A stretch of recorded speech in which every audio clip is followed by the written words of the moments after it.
in the immediate aftermath of 9/11, we did some things that were wrong. We did a whole lot of things that were right. We've taken control of the oil in the Middle East, the oil that we're talking about. Talking about the significance of the passage of time, right? The significance of the passage of time. So when you think about it, there is great significance to the passage of time in terms of what we need to do to lay these wires, what we need to do to create. We choose truth over facts.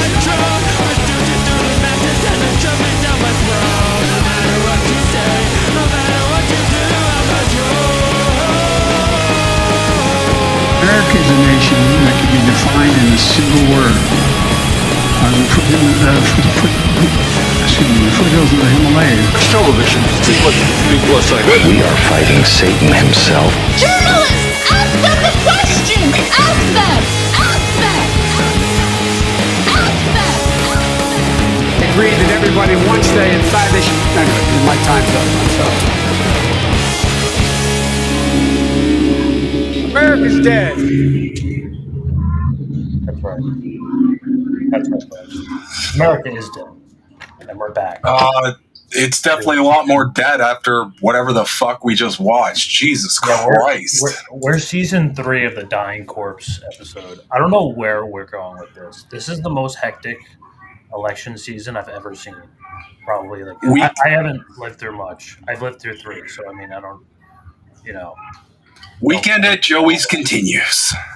Yeah, so I mean, of voting age, lived through 3. But I remember, dude, it just gets better. The hits keep coming. They don't stop. This was Biden's big week. And yeah, this is right into it.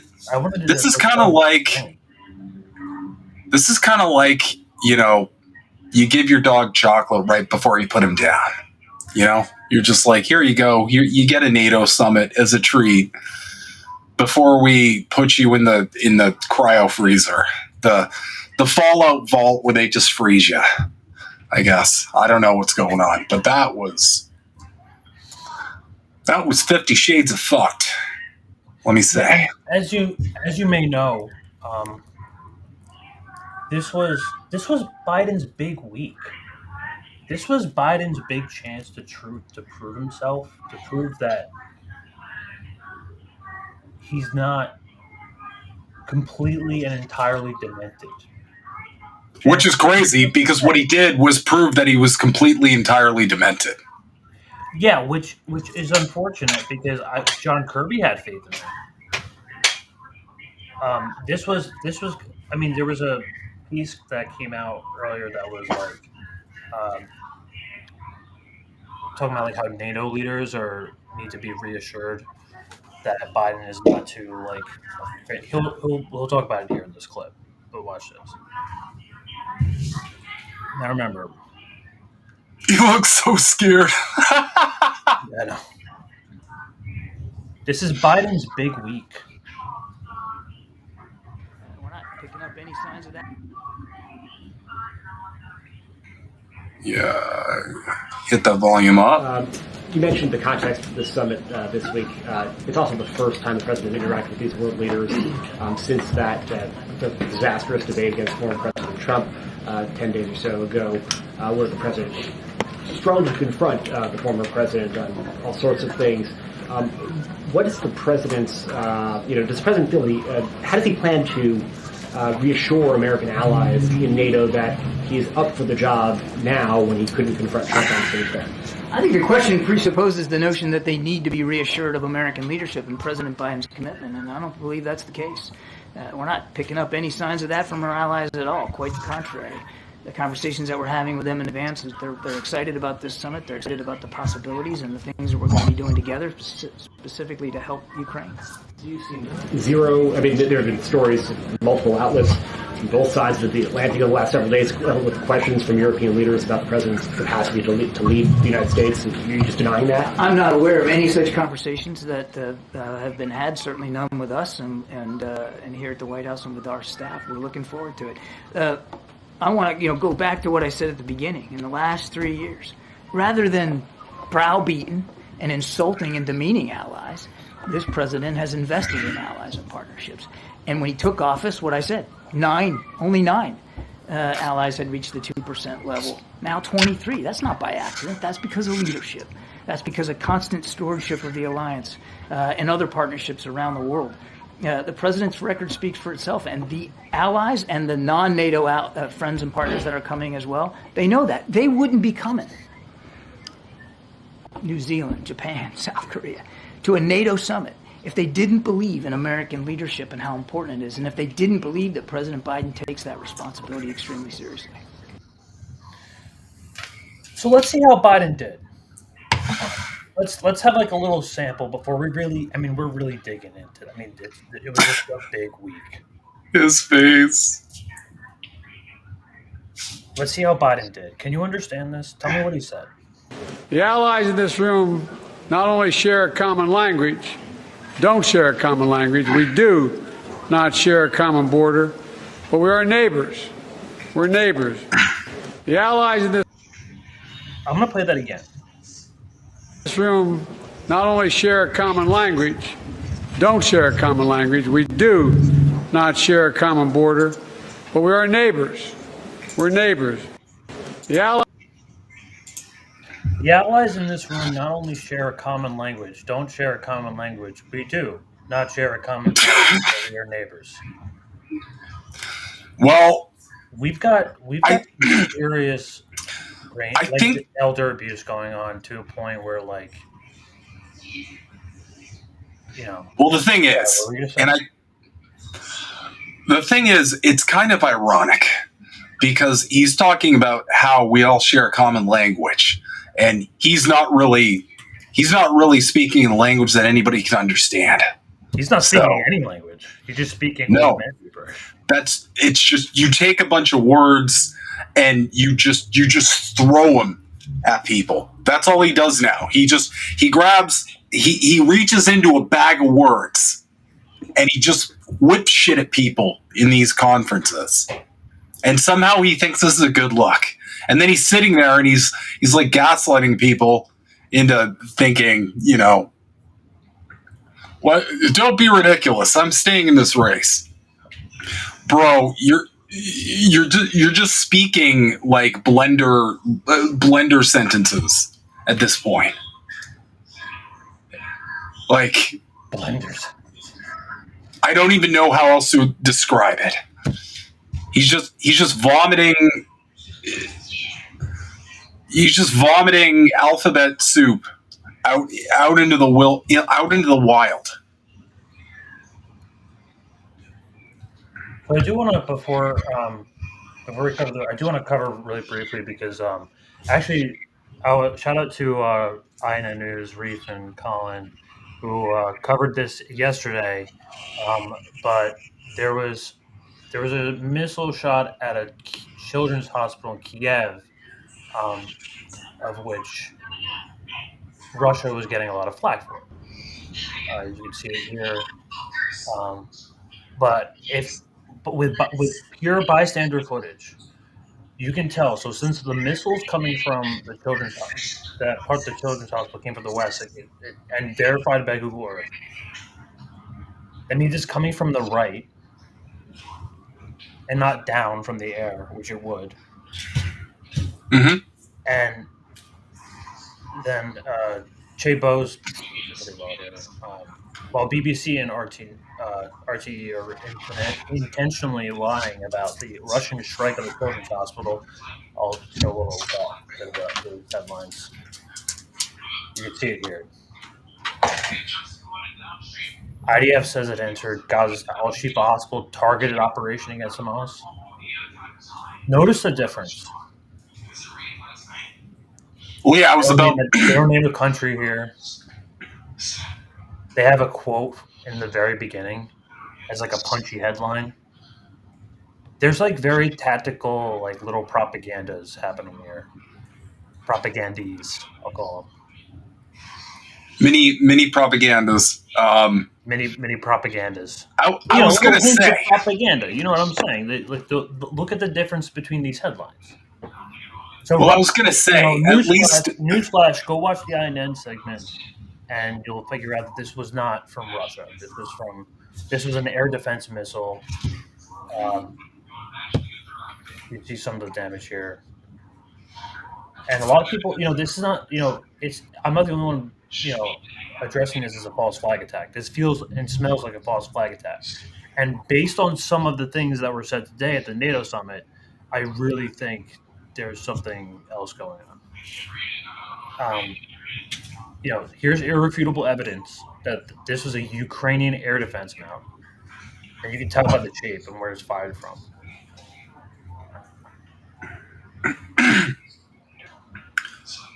So tell me about this headline. What do you think this says? No investigation, no work, no understanding. Well, you're never going to get really like a proper story. Well, the first impression I have is thank God the West finally has a hospital bombing they can feel bad about. After all the fucking hospital bombings that have happened in Gaza constantly, which just there's radio silence over from anybody important. There's no hospitals left. There's like no hospital. There's not.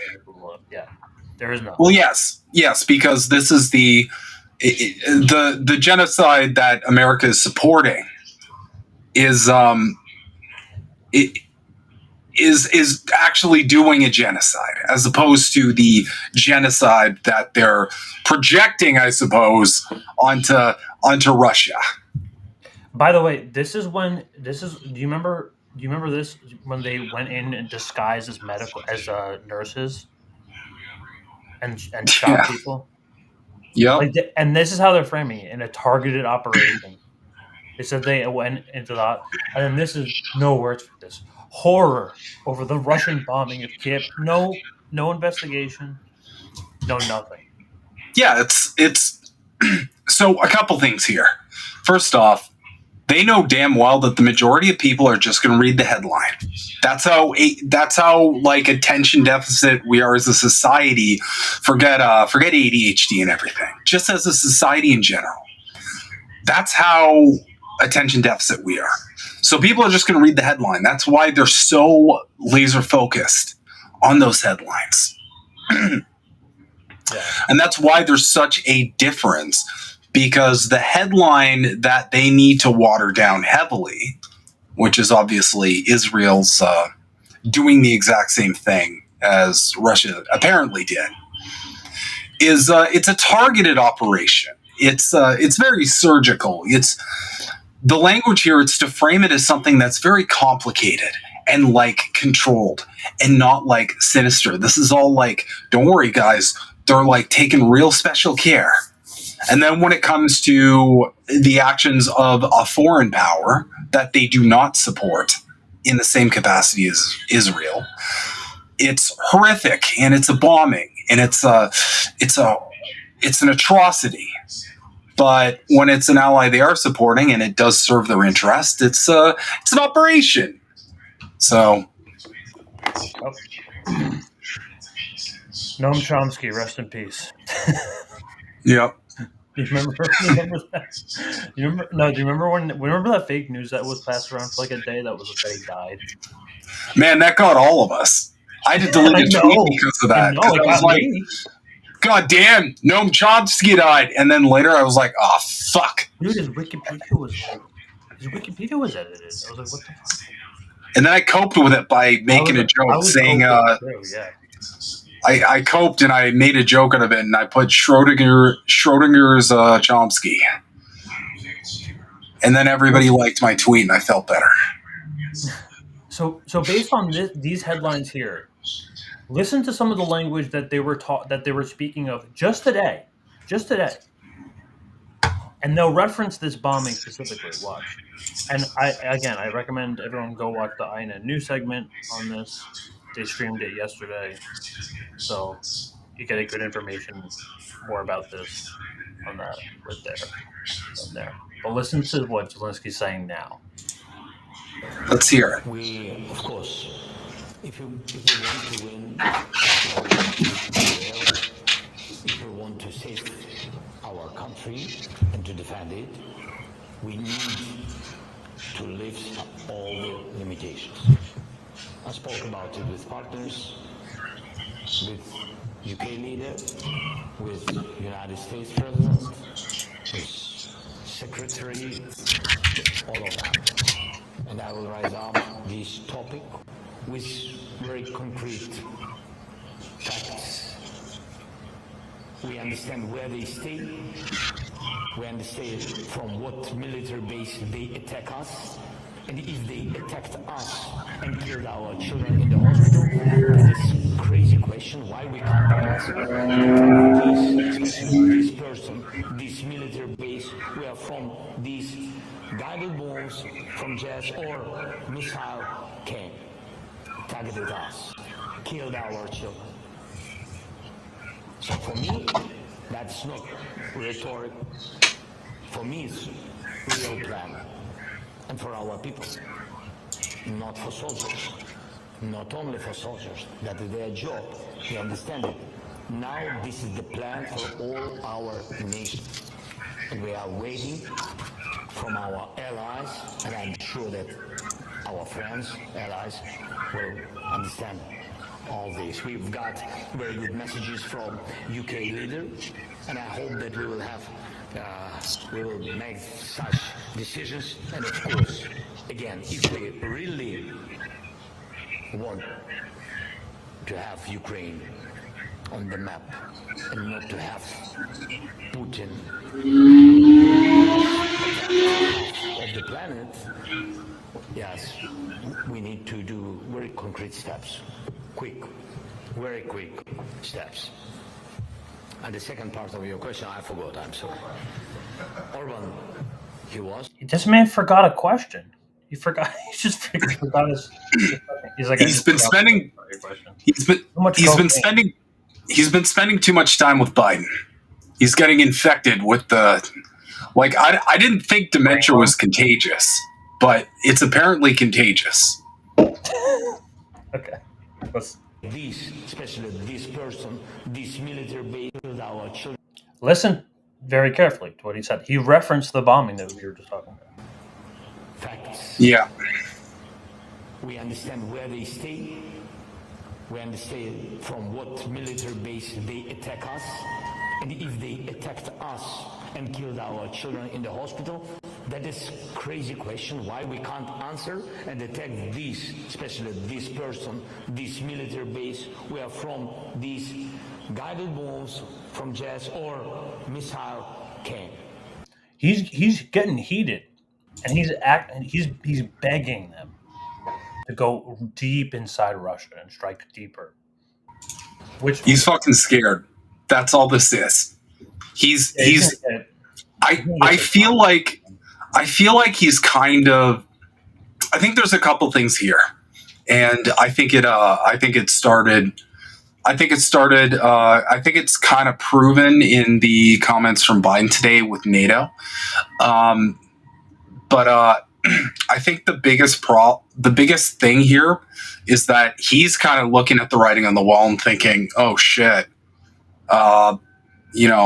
Joe Brandon might not win the next election coming up, so we got to figure something out here."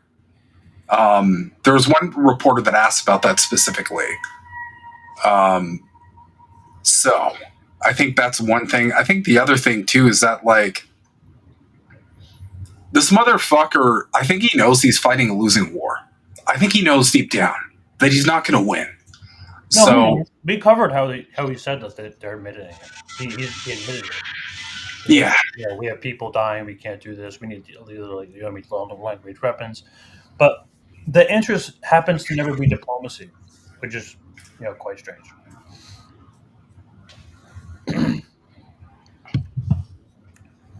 And you're going to hear similar language from little Stolty Molty over here. Multi-Stolty. First, on the issue of U.S. long-range missiles deployed in Germany. Well, they have announced that there will be periodic deployments of these long-range conventional missiles in Germany. That first of all demonstrates the U.S. commitment to NATO, to European security, which I think is a good and very clear and welcomed message. Second, it demonstrates forget that NATO is about deterrence. The way NATO has prevented war, preserved peace, is by have at all times credible deterrence. We live in a The defensive alliance, peace. We're promoting peace. more dangerous world. Oh my God. The aggressive actions by Russia against Ukraine, and therefore we have stepped up our conventional presence. We have strengthened our collective defense, and periodic deployments of U.S. long-range missiles in Germany is part of that picture, and something I welcome. Then on different meetings conducted by different allied leaders and also the Hungarian Prime Minister. Yeah, so they're we have seen Ukraine. They're perfectly okay with using long-range weapons, a deterrence measure. But but deep into Russia. Here's the thing. I feel like there's two things going on here. I think number one, I think the Empire is absolutely 100% kind of keeping World War III in their back pocket a little bit. I think the Empire kind of sees the writing on the walls we've covered before. And I think that's probably their last-ditch effort. Just fuck it. Flip the table over. Let's do war. But I mean, also, I also operate in this. I mean, what do you think? Well, we know Trump is going to be the next president. I mean, it's very. Of course.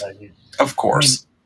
I mean, I don't expect anything different to come of this when Trump. It's like I said, I had a tweet. Gas prices are going to stay the same. We're going to still be in Ukraine. Yeah. Nothing. Watch. I just want everyone to, pay attention. Watch nothing change. Nothing. Well, we have proof of this now. Silence. We're going to have pure silence. But we're going to have we're going to hear proof of this now. It's this whole Project 2025 shit that they're the libs are running 24/7 and frothing at the mouth oh my God, they're going to do a super fascism, which first off, it's a heritage foundation. Guys, please wake the fuck up. Trump backed away from it twice. He was like, I have no idea what the fuck this is. But it's a lot of his allies. It's not like he's directly involved in it. It's people who surround his circle are proposing this, and it's if you actually look at what they're proposing, half of it is stuff that they're already doing. The other a third of it is stuff that Democrats would also be down for, and then there's maybe two things that are kind of crazy. I think it's banning the National Department of Education, which I think is retarded. But that's never. Come on, guys. But that's never going to happen. Do you think they're really going to do that? You really think they're going to do that? They're going to ban. I mean, they're going to dismantle the Department of Education. More importantly, do you think Trump is going to do this? The guy that worked with the deep state and couldn't even get his stupid fucking wall bill. Listen, libs are running a hysterical strategy. Joe had to finish it for him. Joe had to finish that wall. Sorry. He did? But libs are running this hysterical strategy, and here's why they're running it.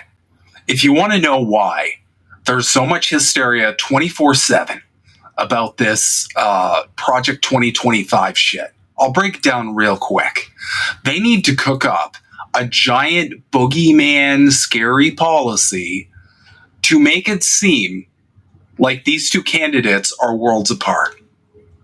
They're not. All of Biden's behavior in the last little while has cemented that.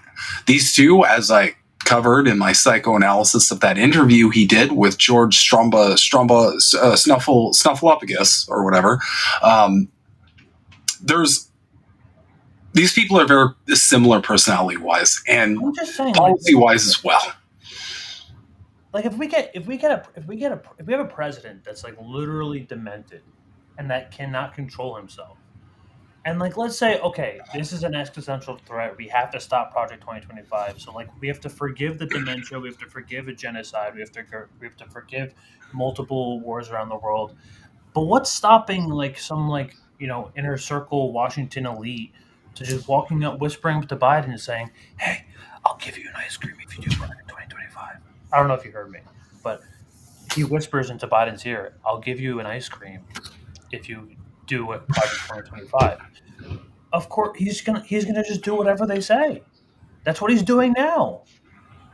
So I mean, again, the level of dissonance, the level of self-delusion you have to do to buy into your options, America, being that fucking different is I'm sorry, I have no words. Like, nothing is going. I've said this every election cycle now. Obama to Trump, Trump to Biden. I've been right every time. Nothing's going to fundamentally change. Poor are going to get poorer, the rich are going to get richer, and the bombs will never stop falling. So. Here we go. All right, I'm fixing some stuff up. No. There we go.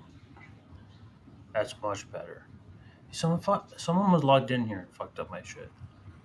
I don't know what it was. Sorry, that was me. I was trolling you. No, I'm kidding. You changed the scenes in here? I wish this was like, kind of not the same for everyone. But anyway. It was Vice President Trump. Can you decipher what Biden's saying here? Guided this alliance through one of the most consequential periods in its history. I realize, I was talking to your wife, I personally asked you to extend your service. Forgive me. And you put your guided this alliance. Did he say I'm fucking your wife? Or I was talking to your wife? Okay. What do you honestly think? I honestly think it the was whole talking. crowd was like, "Whoa, what is he doing?" He's talking about a vet's wife. I think he was trying to say. I think he was trying to say I was talking to your wife, but because his brain is not, because there's a disconnect from like the speech producing centers of his brain to like the words coming out of his mouth.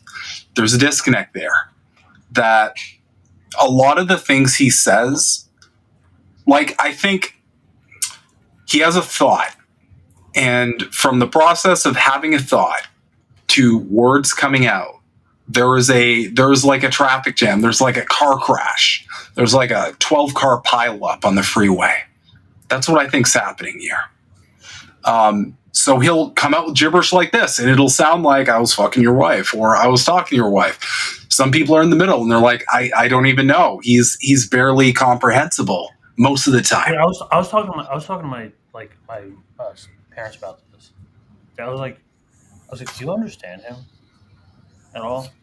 And like, I'm actually, it's like, I do want to say, like, I got to take off in the next 2 weeks because I'm going to be in a different country. Going to go to the EU, the homeland. So,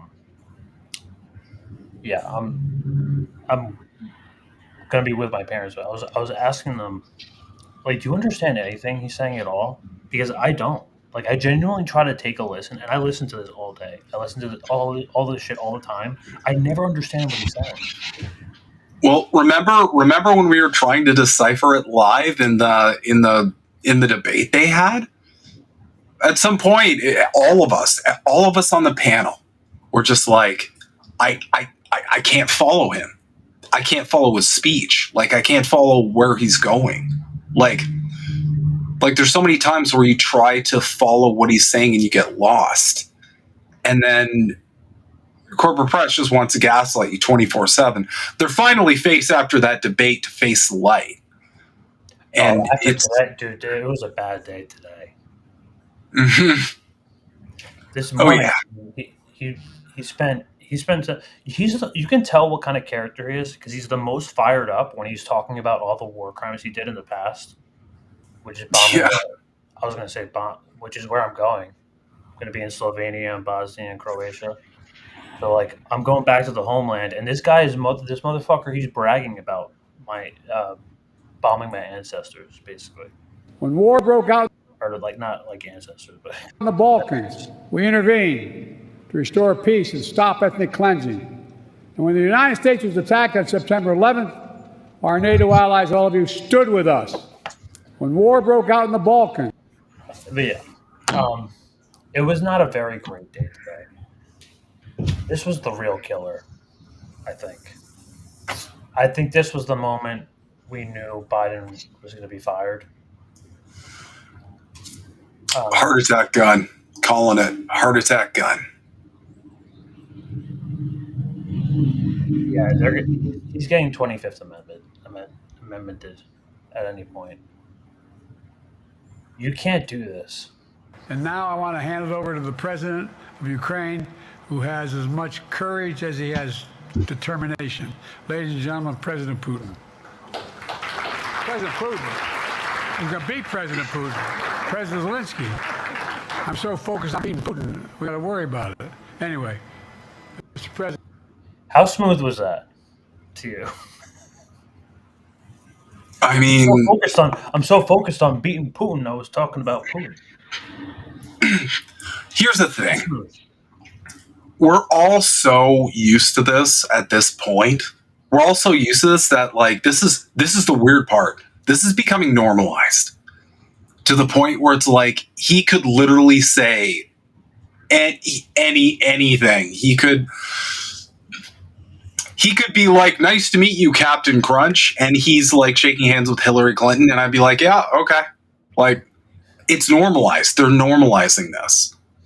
I think it's like a Freemason plot because like I was like reading that there was like I was reading conspiracy reading conspiracy theories about like Freemasons like selecting Obama and like on purpose because they wanted to like make fun of the fact that like America had like their first black president or something like that.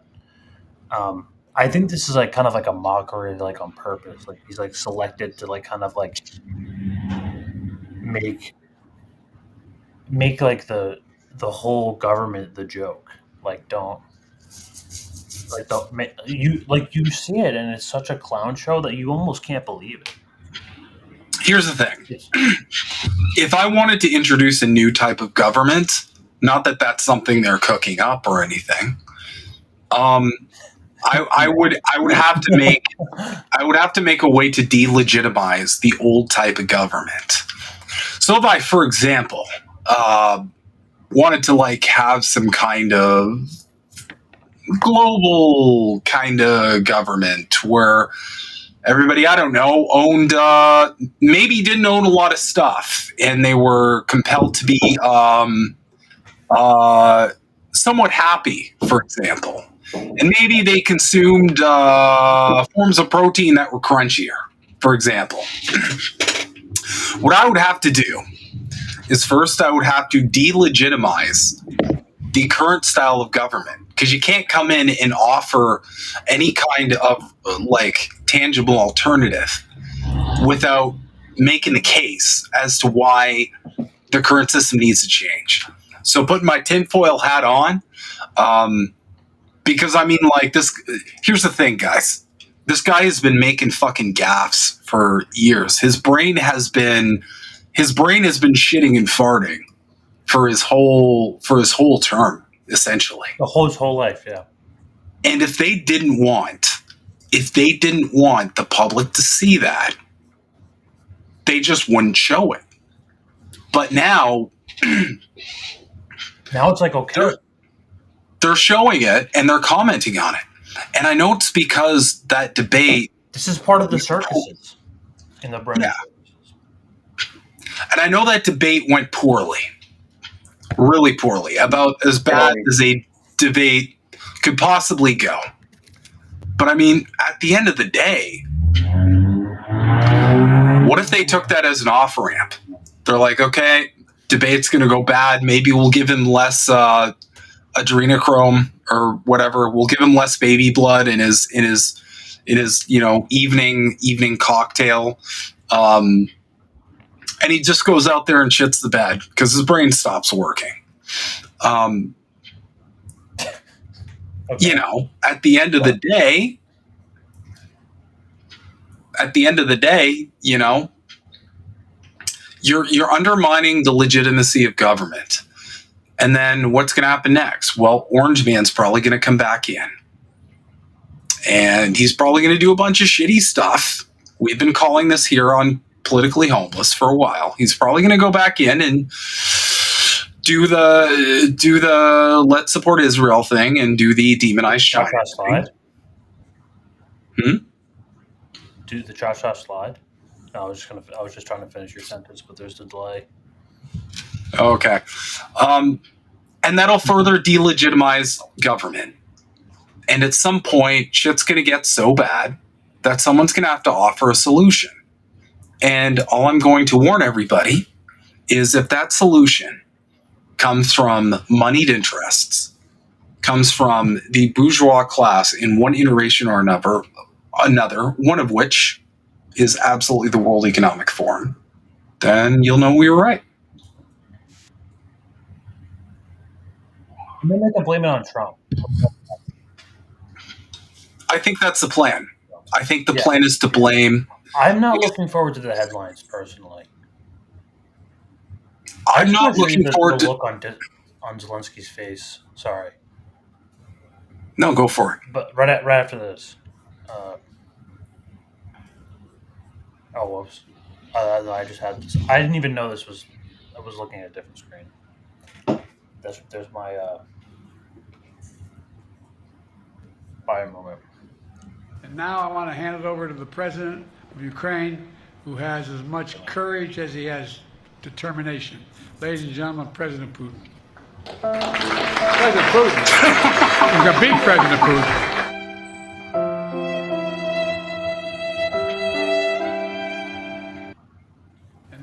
Isn't it? He's at the point where he's got to ask, like, he's got to wonder if he's just being trolled. And he can't say he's anything. Like, what That's am the I? funniest part. He's like, what am anything. what the fuck am I doing here? Like, what is happening? God damn. Oh, let's do that one more time. And now I want to hand it over to the President of Ukraine, who has as much courage as he has determination. Ladies and gentlemen, President Putin. President Putin. We're going to beat President Putin.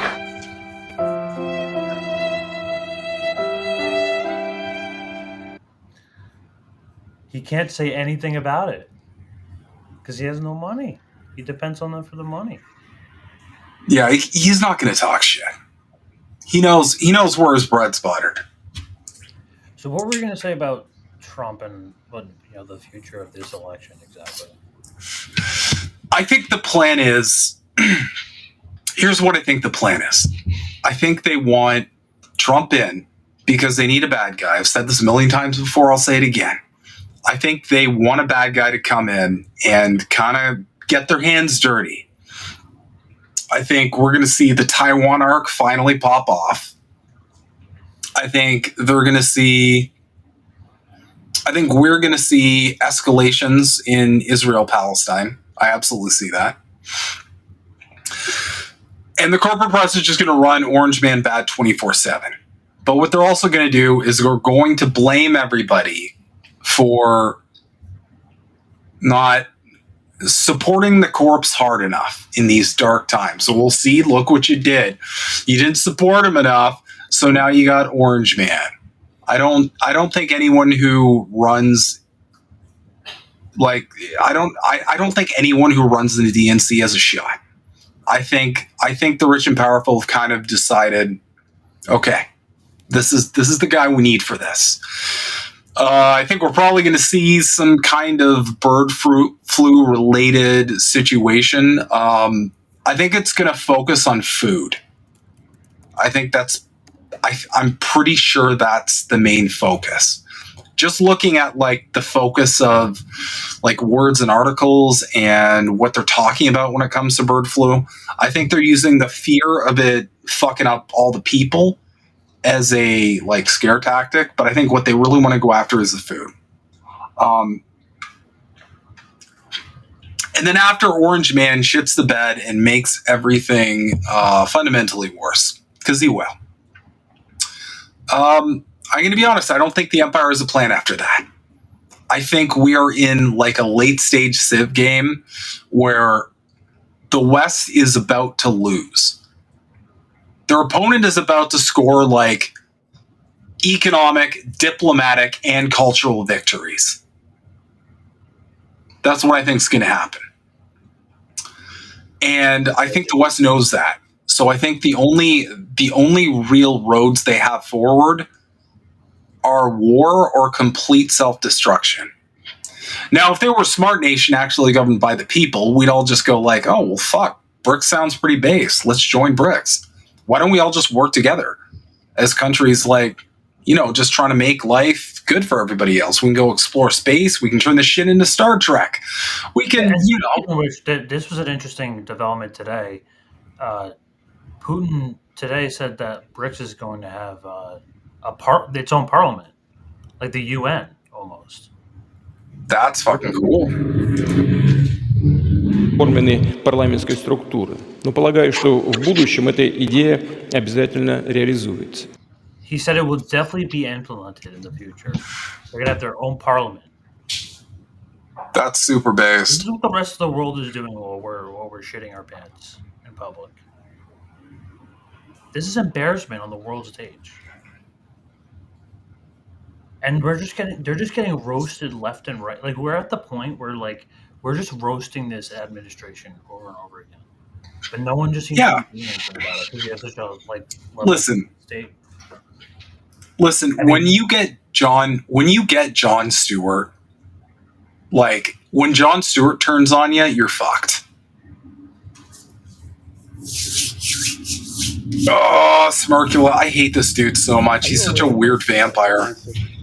Group report. It's a medical magazine, British medical magazine, that estimated the deaths as a result of the war in Gaza to be 186,000. And of course, it's taken into account, the experts took into account indirect deaths, you know, that have happened thus far and may happen as well, including disease and other things.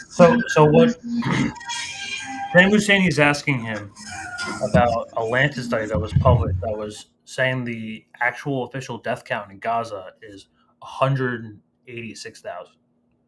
Now, actually, months before this, Ralph Nader was saying that it's 200,000 or more, which is like months ago. So it's probably like maybe even more than that.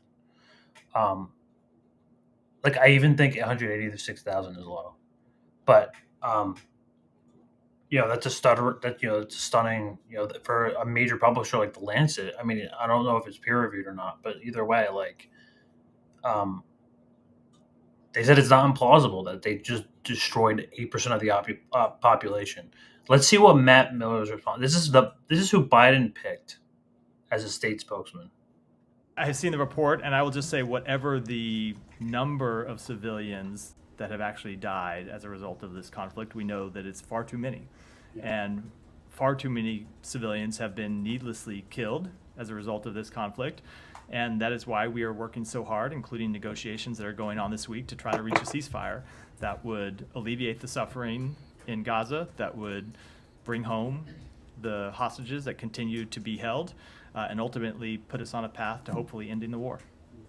So, are you concerned that, you know, the figures could be far more staggering than what we've seen published by, let's say, the Ministry of Health in Gaza? I mean, you know, I remember early on, the Assistant Secretary of State, Barbara Lee, told I guess one of the committees on Capitol Hill that the deaths may actually be more than what the ministry, the health ministry, has said. Sure.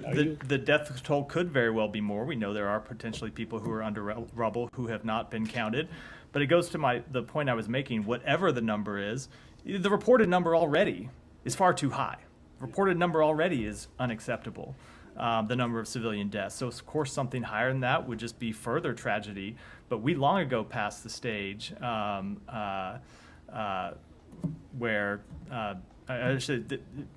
this has been a horrific human tragedy for some time. Go ahead with another question. Yeah. I absolutely not. I'm not even going to entertain that. I love how someone called his ass out for this shit. I love how someone. Finally. Listen, let's jump into French elections real quick. Oh yeah, y'all probably heard about the election results in France, which apparently were unprecedented. If you want to jump into this, I mean, from what I know about this, from the French elections, is that so they had a first round, and it didn't. No one won. Then, like on the second round, the new popular national front won, and the leader even said like one of his priorities is to recognize the state of Palestine. So if France were to recognize the state of Palestine, that's a big deal. Yep. Responds. I call my response today, French elections matter. And I want to stress that the reporting on the French activities of the last 2 to 3 weeks leading up to their two-part election, late June, early July, has been among the worst examples of dishonest reporting in the mainstream that I have ever seen. And I've seen plenty, as have all of you. So I want to first begin by explaining that up until literally the late part of July 7th, the date of the second tour of the French elections, American newspapers, and quite a few around the world as well, reported on the French elections, if they reported on it at all, as though there were a great struggle between the president of that country, Mr. Macron, and an extreme right-wing conservative challenge around the French name of Le Pen. That was it. We were told that that was the issue. We were told that it was part of a global shift to the political right, in which middle-of-the-road centrists like Macron in France, like, believe it or not, Sunak in Britain, who had fallen to defeat, total defeat, literally a few days earlier. Nonetheless, we were told it was to the right that European politics was going. That was all wrong. That was all not true. And there were plenty of sources, individuals, movements, studies that could have been cited, should have been cited, to show that this was incorrect. But it fit what you wanted to understand. Sadly, here in the United States, it seemed to fit the idea that if you have a centrist like Biden challenged by a right-winger like Trump, well, then that must be the way it is in the world altogether. This is often untrue. The United States has been supporting Ukraine. Most of the rest of the world either doesn't or doesn't care. The United States has been supporting Israel in Gaza. Most of the rest of the world disagrees. But that is, for the most part, true. Like, we give Ukraine by far the most money. I mean, 100%. But oh yeah, Trudeau's all up in there. Kind of like, yeah, the other behavior of the other countries are like kind of. But you wouldn't know that from the press, where there's much more coverage that suggests, implies, or simply boldly states what is wrong. With the hindsight of the election, let's see what was actually going on. France has a long history of making the changes that come elsewhere in the world a few months or a few years later. The whole introduction of capitalism to the world might have begun in England in the 17th century, but it was the French Revolution at the end of the 18th century that made it a global transformation. The French rose up, being mostly feudal serfs, and ended feudalism. No more feudal lords to lord it over them. No more dominant Roman Catholic Church working hand in glove with the lords to control the mass of the French people. The dominance of the church, like the dominance of the lords, was swept away in the French Revolution. Yes, I know, if you know your history, that in came an effort to go back once that revolution had finished. It started with Napoleon, and it went on for some decades after that. But it never recovered. Feudalism never really returned to France because it couldn't, because the mass of people had said, we don't want it. And how did the mass of people express that? They expressed it in two ways. Number one, the activists, the vanguard, you might call them, the leaders, made a revolution. That's what you've heard about, storming the Bastille, the prison in Paris where opponents of feudalism were incarcerated. Yeah, and the guillotine. Yeah, and the end of the monarchs, the Louis and their cohorts. But the mass of people participated in other ways, by taking over the feudal manners and telling the lords, go, you're done. The quiet ways, in little elections that were set up, in little communes that were formed in villages and towns. They recognized the leadership of those who made the dramatic acts of the revolution, but they made equally important, if less dramatic, acts. Why am I telling you this? Because we watched one recently in France. When the dust settled, the overwhelmingly number one political party in France, the new Popular Front, as they called themselves, was, get ready, my fellow Americans, a socialist political party. It was actually a collection of four parties: the French Communist Party, the French Socialist Party, the French Green Party, and the biggest of them all, the new one, relatively to those older ones, called France Unbowed, La France Insoumise. And they were led by the last one, the biggest one, by a very firebrandy leader, Jean-Luc Mélenchon. You never heard his name? That's because of the way the news was reported. You didn't hear most of this, and you certainly didn't hear it this way. They're the number one party. The elections said that the French people want socialist leadership, and that's what they've got. If you look closely at the vote, here's how it breaks down. Roughly a bit more than a third of the French people vote for the right wing, Le Pen. If you like, roughly similar to Donald Trump, etc., in the United States. Another third vote for the socialists. The country's mostly split between those two. 2/3 of the French people either vote the right or they vote the left. You know what's left for the sitting center president? A bare third, not even a third.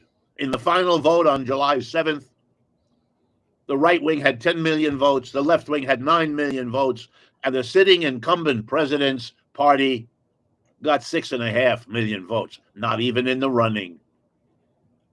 The French people have therefore issued a verdict on centrism, and that verdict can be summarized as follows. We don't want it, we don't like it, we don't trust it, and we vote against it. Because that's what they did twice. Once on June 30th, again on July 7th. Don't be misled by lousy reporting now. And it isn't lousy in the sense of incomplete or inadequate. It's tilted. It's carefully cultivated. You might rewrite the New York Times slogan, all the news is print to fit, and to fit an image of the world that doesn't want to admit that the United States is increasingly isolated, that the kinds of changes sweeping the rest of the world are not yet here in the United States. But I want to conclude on that point because it drives home how and why French elections matter. It's coming here too. My own guess is we can make a direct analogy. Somewhere between a quarter and a third of Americans are taken by the Trump phenomena, the way the French are, disgusted by the middle, disgusted by having been betrayed with promises of Republicans and Democrats, center left, center right, for decades, as the situation for them, the mass of people, declines. Yeah, they like to see it as a problem for America in the world. They like to see bad politicians over there. Yeah, they're distracted. They think maybe the immigrants are the problem rather than a convenient scapegoat. But it's only about a third. And they too will be disabused of what they've come to believe in when they see that it brings no real change at all. Lots of symbols, but no real change. And symbols, after all, is what the center has been giving us Americans for decades. Then there's the other third in France, the third that rose up, voted twice, and put socialists in charge. That third is here too. That third exists here in the United States. It's not well organized. It doesn't have a long history in a socialist and a communist and a green party and a new left dominant bigger than all of them. No, it doesn't have that. It lacks organization. It lacks that third, finding the people that can bring them together into 2, 3, 4. It doesn't matter. And then what could happen in the United States is exactly what happened in France. The center would be pushed to the margins. Goodbye, Bush. Goodbye, Clinton. Goodbye, fill in the blank. Yeah, I think it is coming, as it often has. France taking the steps first, helping others to see what those steps are, each in their own individual national circumstance, each country's own culture, its own political past. Yeah, they'll do it their own way. It has to be. But they'll get the inspiration, they'll get the broad outlines from France. Yeah, I was going to say, the one caveat that I'm kind of like, it's kind of like blinking my mind here. France does like have a very revolutionary culture and a very revolutionary history. Our history is very much the opposite of that. Like we're like Adam Smith, like, you know, pure like anti-communist. Like we're like the birthplace of anti-communism. So I would argue like gathering a coalition like that in a country like this is more difficult. Although I would argue most of the people in this country are the left. But so, couple thoughts. First off, also, again, I love your ability to just pause on the greatest freeze frame on every video. That's so just a couple things I want you guys to think about.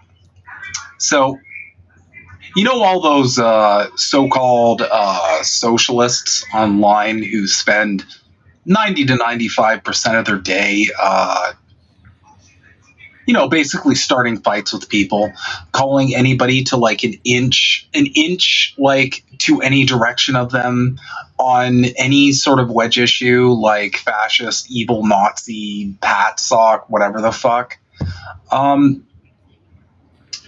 That's not an accident. There's not an accident that you see so many wrecker accounts that just magically pop up whenever people are like forming any kind of movement whatsoever and like purity test and agitate and start like all sorts of shit. That's not by accident. That's because countries like France don't do that.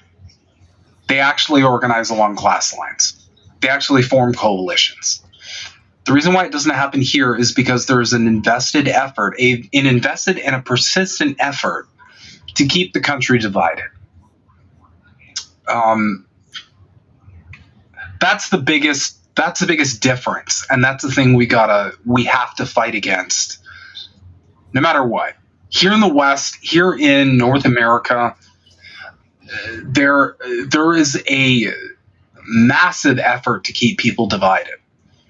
And if you want a quick test on how to tell if someone's acting in good faith or not, take any issue and ask yourself, am I allowed to have the middle ground on this issue? Am I allowed to have a reasonable position? Or am I purposefully forced into one box or another box? That's, in my opinion, how you can kind of tell. Because there's so many issues in North America where you have to have one extreme position or another extreme position. And those kind of tactics are meant to divide you. Because if you ever set those minor differences aside and organize together, you'd get something like France. And it would result in some kind of leadership that didn't represent the needs of the rich and powerful, but represented the needs of the people. They'd shove those fuckers out, but they can't have that. Also, another quick point, but this is just my take, but I think this whole Europe's becoming right-wing narrative, in my personal opinion, it's because certain elements that have been co-opted by the bourgeoisie have been overtaken by the agents of capital. You saw this a lot in the COVID era when Europe was, proceeding with actions and turning out studies that weren't convenient to the whole big pharma narrative. Suddenly Europe was right-wing. And now a big portion of Europe is kind of changing their position on gender-affirming care for kids, which, we gotta... Sorry, libs, we gotta follow the fucking science, right? So let's follow it. If we were wrong on this, then we were wrong. We'll course correct. But again, seeing a lot of, why is Europe turning right-wing? I think we are so psyoped in the West that just any narrative that isn't an establishment narrative, you're now just a right-winger. And I think that's because the rich and powerful understand that just right-wing policies, right-wing anything, just isn't fucking popular on paper. They know it's not popular. So they have to lump that in, because the average person probably doesn't agree with a lot of this. They have to lump that in with actual right-wing supporting people. That's where I think this whole narrative about Europe becoming right-wing, whatever the fuck that means, came from. I don't know. Most of it is center-left, from what I see. But it's so impressive of France. I don't know. Is it worth watching the last 2 minutes? Not really. I got this guy on 1.25 speed, and he still talks super slow. I like it though. He talks at a speed that he makes everything easily digestible. Again, Wolf has a W rate that's pretty fucking high. The thing with he's batting pretty average. Yeah. He's bad with politics, and that's because he's not a politician. You have to listen to him as an economics professor, as a doctor, as a person who's going to school you on how capitalism affects politics. But as far as actual politics, that's not his wheelhouse. And you got to judge people in their wheelhouse. So I think that at least the TLDR for me is I think that's why there's so much wrecker behavior and division and let's cook up Project 2025 or whatever in the West. It's because they don't want this kind of shit happening. They don't want different forces joining together and going, fuck this. You guys aren't speaking to us. So we're taking the driver's seat. And I think we gotta overcome that. And I think the only way to overcome that is to just stop listening to the wreckers. Stop letting yourself get divided. Who cares what the corporate press is saying? Who cares what that 50,000 follower Twitter account that joined a year ago is saying? Who cares? Do what you're going to do. And realistically, what you need to do is you need to organize along class lines. You need to start banding together and saying, you know what? I don't like the way my fucking country's being run. Right? So that's just my take on it. But I think you have a police. You get into a whole I'm not going to argue against that. I think the really big thing that's stopping people is the police state. Well, the that government too. That's pretty much. The capitalist class is protected by a heavily armed police state that is welcome to kill you without any consequences. So, I mean, it's a combination of fear and apathy. I agree with that. Let me Google that. Let's dig a little bit back more into the Biden implosion that's happening currently.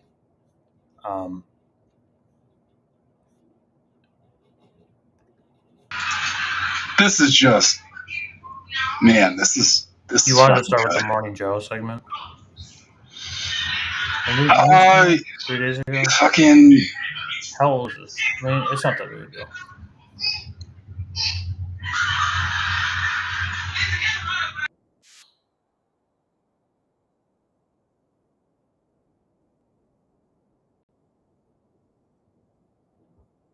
That leads to the letter that we just received a few minutes ago. And I'm curious, there's a part of it where you talk about the fact that you got 14 million votes, 87% of the vote. It was an open process. You only had 3 people running against you. You have 3,900 delegates. And then you ask this question, do we now just say the process didn't matter, that the voters didn't have a say? I'm curious, is that an allusion also to Donald Trump and the fact that Democrats, you believe, may now be doing the same thing that Donald Trump tried to do in 2020, and that is overthrow the popular will of Democratic voters? Well, look, Joe, let me say it this way. The reason I've been out on the road so much all over the country, and while Trump is riding around in his golf cart, filling out his golf cart before he even hits the ball. But anyway, he hadn't been anywhere in 10 days. I've been all over the country, number one. That was a nervous laugh from Meek over there. When he said golf cart. Yep. Okay.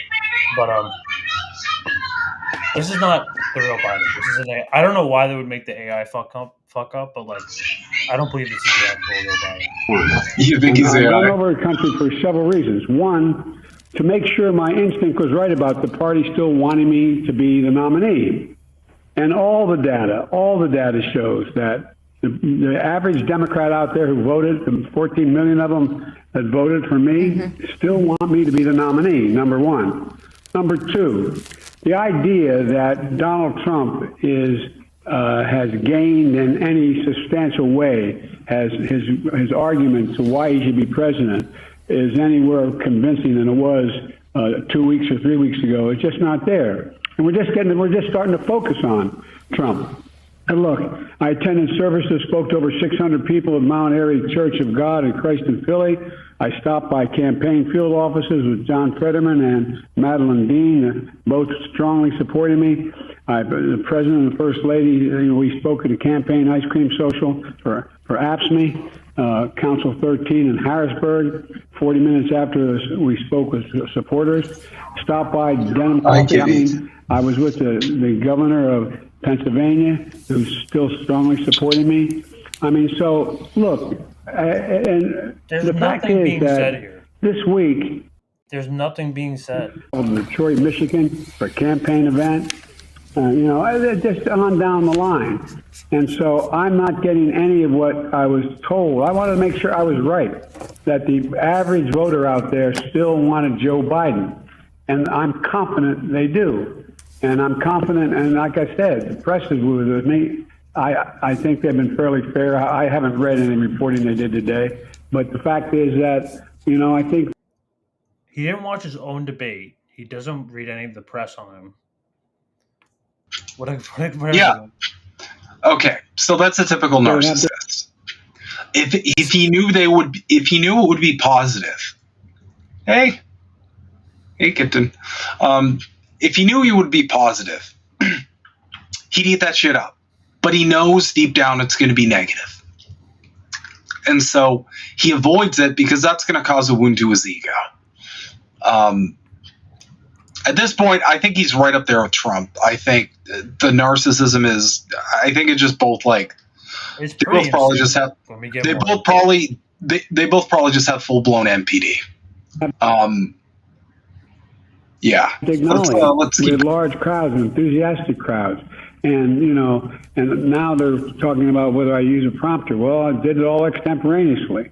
The fact of the matter is, I was using prompters too. I don't get that. But at any rate, the bottom line here is that we're not going anywhere. I'm not going anywhere. I wouldn't be running if I didn't absolutely believe that I am the best candidate to beat Donald Trump in 2024. We had a Democratic nominating process where the voters spoke clearly. I won 14 million of those votes, et cetera. So I not only believe that from the beginning, but I wanted to reassert it and demonstrate that it's true. And I'm going to be doing that all through this week and from here on. So we noted yesterday there was quite a contrast to the people that were supporting you yesterday compared to, say, a lot of the Washington insiders and Hollywood moguls, and go down the list of very powerful people that want you out compared to the support that you had in Pennsylvania yesterday.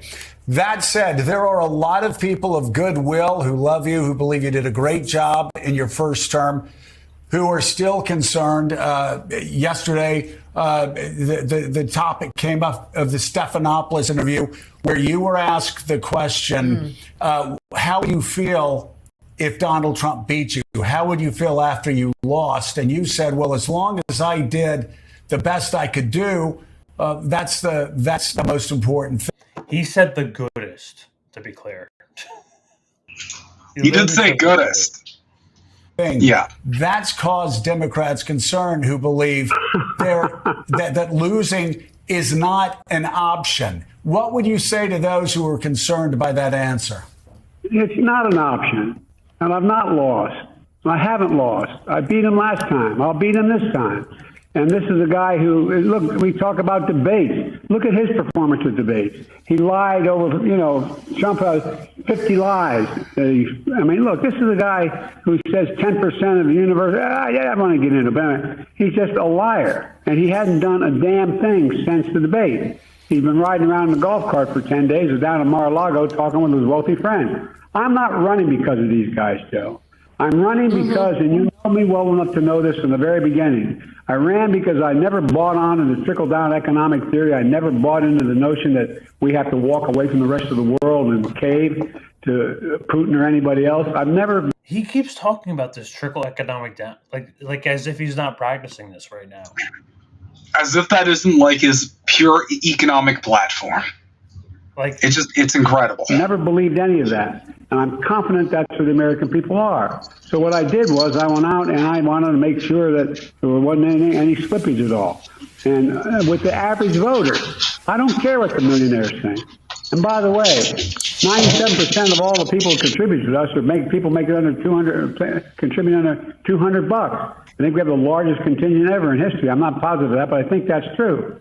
And so I want their support, but that's not the reason I'm running. I'm not running about what they think and what they care about. And by the way, you don't see a whole hell of a lot of them flocking to Trump. You don't see a whole lot of CEOs flocking to Trump. You don't see you see the major economists out there talking about what I have been able to do. I don't hear anybody talking about his economic plan likely to bring America around and keep America first.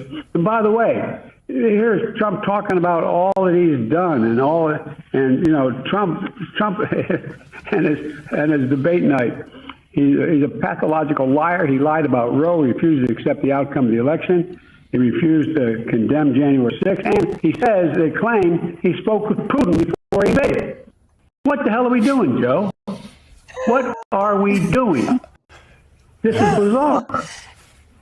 No. It's a good question. I have a few questions, Mr. President, and I know you know where I stand. And yet, I have a few questions. First, it's very simple.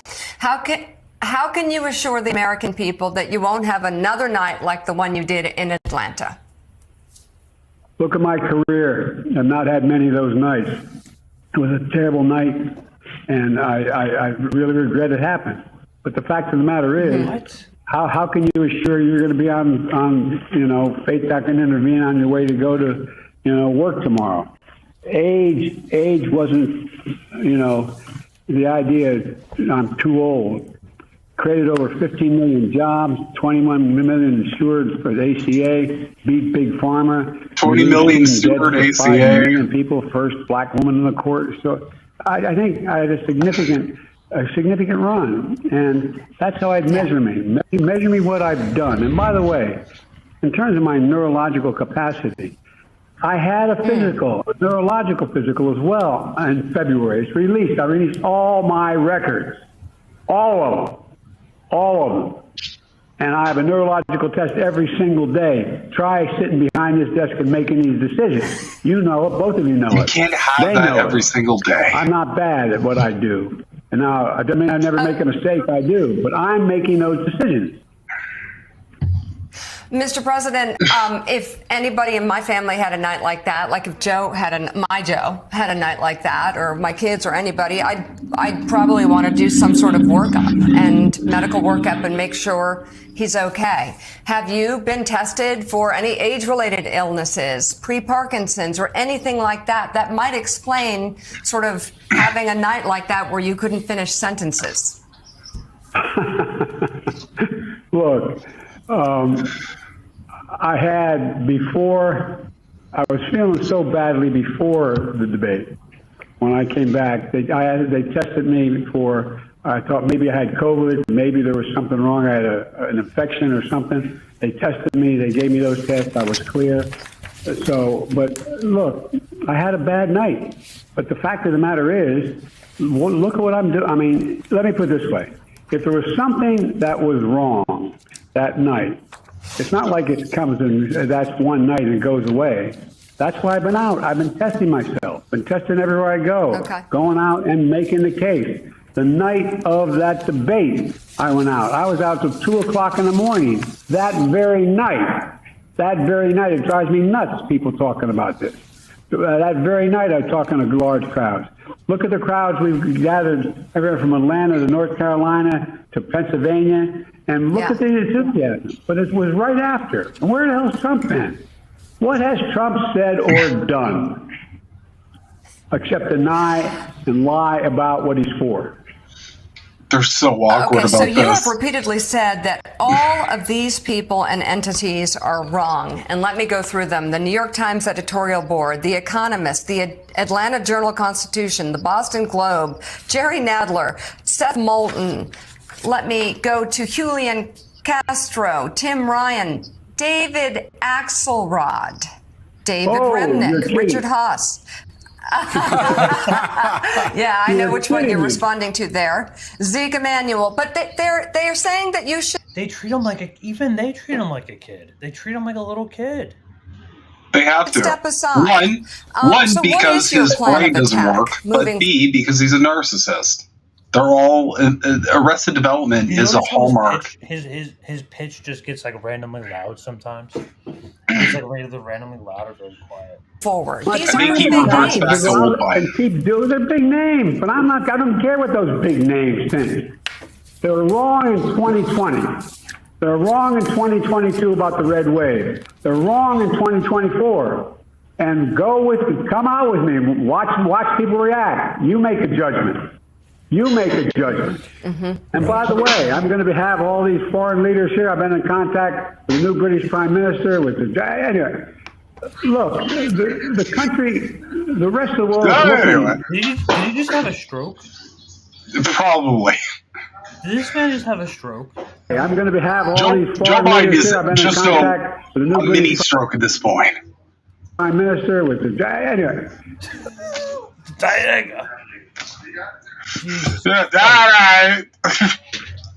He's a Todd Howard game. The country, the rest of the world is looking, our allies are looking for U.S. leadership. Who else do you think could step in here and do this? I expanded NATO. I solidified NATO. Ask your brother about it in Poland. I made sure that we're in a position where we have a coalition of people, of the nations around the world to deal with China, with Russia, with everything that's going on in the world. We're making real progress. The Biden plan, which got in Israel for the Gaza Strip, is something that was adopted by the UN Security Council. Whether it comes to something that was adopted by the UN Security Council. This man's bragging about Gaza right now. So I'm gonna provide a brief breakdown of this. Joe Biden cannot handle these constant pushbacks. He enjoyed nothing but just people glazing him up. And now that the tide's kind of turning, you'll notice he gets more agitated. He gets more belligerent. He gets visibly heated. It gets worse throughout this. This is what's called narcissistic rage. It's when you lose control over a situation and a narcissist suffers repeated blows to their ego to the point where they can't control it with manipulations or with like excuses any longer. And I don't think he's cognitively able to navigate these sort of situations the way he used to. So he's getting heated. There'll be a temper tantrum soon. Just let's keep going. Awful close. We'll see. G7's but look, I'm not going to explain any more about what I should or shouldn't do. I am running. And if you want to stop I wanted to ask you, it's so interesting. You talked about how, you were supposed to lose in 2020. You won. There's supposed to be a huge wave in 2022. There wasn't. In 2023, Republicans were supposed to win. They didn't. You could say the same thing about France. Le Pen was supposed to win in 2 years ago. She ended up getting crushed. Her party, her far-right nationalist extreme party, was supposed to win yesterday. They ended up getting crushed. I'm curious, what message do you take from the French elections and the British elections? Because we keep hearing about the rise of far-right nationalist extremism in Europe. But I've got to say, it looks like this past week has been the worst week for far-right nationalists between Britain and France. I'm wondering what you say about that and what message you take to NATO allies this week. Look, Joe, let's get something clear about 20 and 24. Not only were they wrong, I said they were wrong beforehand. I said we were going to win and how we're going to win. I didn't pretend about it. It wasn't like, oh my God, I was surprised. I was not surprised. I predicted it. I knew what we were doing. Number one. Number two, you may remember, I was one of the few people out there publicly saying before the 2022 election, there will be no red wave.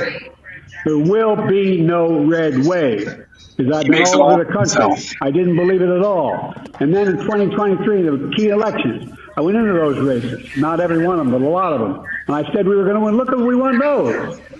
So, Joe, it wasn't just that it didn't happen. I was predicting beforehand it would not happen. Because I've got a pretty good political instinct and eye. And here's the deal. It's not going to happen here this time around. The American public is not going to move away from me as an average voter. And again, I'm here for two reasons, pal. One, to rebuild the economy for hardworking middle-class people, give everybody a shot. Just a straight shot. Everybody gets a fair chance. Number one. Number two, remember all this talk about how I don't have the black What? So, like, he gets like riled up, and it's like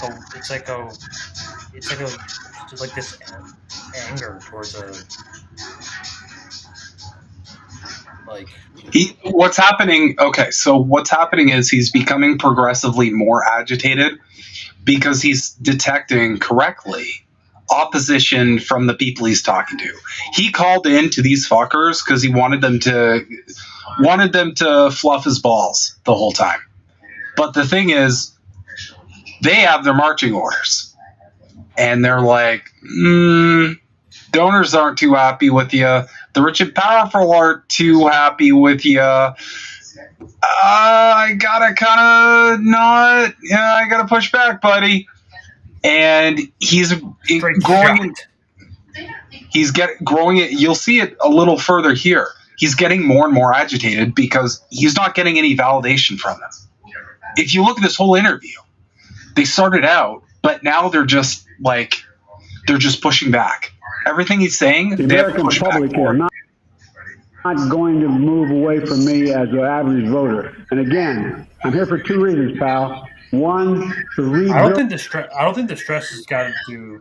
The stress is definitely can't be good for his dementia or his Parkinson's. No, or his narcissism. Having like knowing how it's like all like back on like.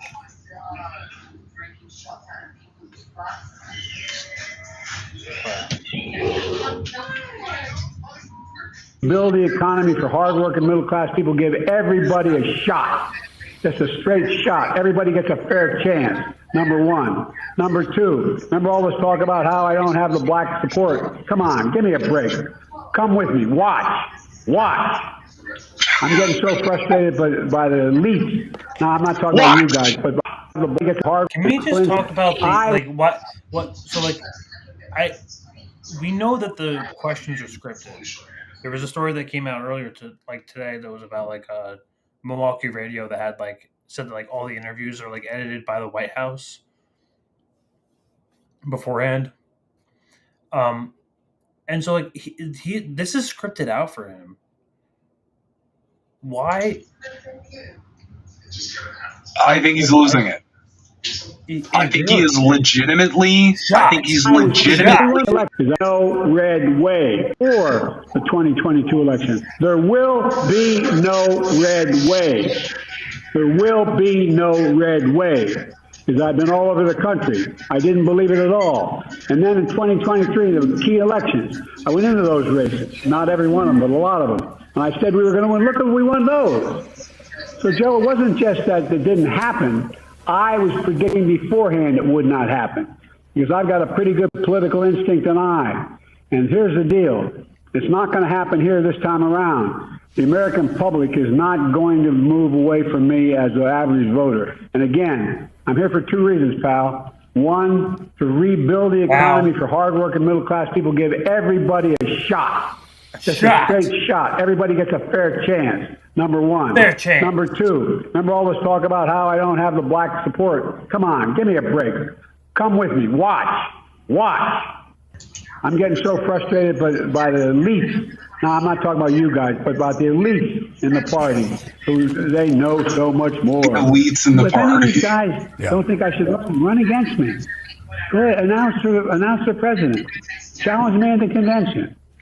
You know, on Europe, the polls are wrong in France. They're also right, there's no right wave or tide here in America either. By the way, in case you're wondering whether there is one, have you ever seen Trump run away so fast from what he's for?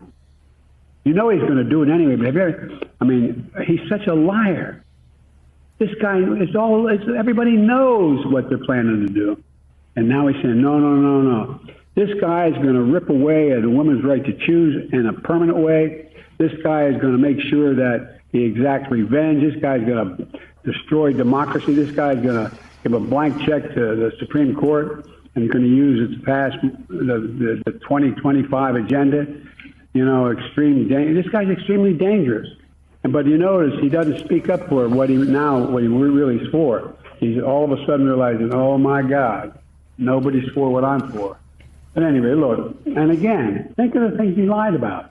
He talked about he gave the largest tax cut in history. Yeah, he gave the largest tax cut in history to millionaires and billionaires. So he said that the 10% universal tax proposal is not going to drive prices higher. Every major economist in the world is saying it's going to drive the average $2,500 per person. Only jobs we created for illegal immigrants and bounce back jobs and bounce back from COVID. Give me a break. That's what he said at the convention. At the debate. Everything he said. That's probably about it. He largely fixed COVID. Are you kidding me? And what happened? Nobody said anything. Except me and the folks. The end of this is like AI. He went to sleep at this point. Yeah, here's the thing. I just wanted to kind of highlight the tantrum because this is a man, and you can see this anytime he feels like he loses control or he gets any pushback and doesn't get the validation. I just want you guys to know, okay? The way he's ranting and raving here, like, is this any fucking different whatsoever from the same bullshit Trump does about Biden or about Hillary. It's the same shit. He's gassing himself up while putting the other guy down. And he's doing that to cope with getting pushback when he's expecting validation. It's the same thing. America, you don't have a choice. It's either this team or that team, both helmed by narcissists who don't care about your material conditions. And they just want endless fucking war. That's that. So, I mean, Joe did have a big day today. It was his big boy day. At least according to the craziest thing about today. One thing I didn't expect. I expected a whole range of questions. I didn't expect. Okay, well, let's play this first.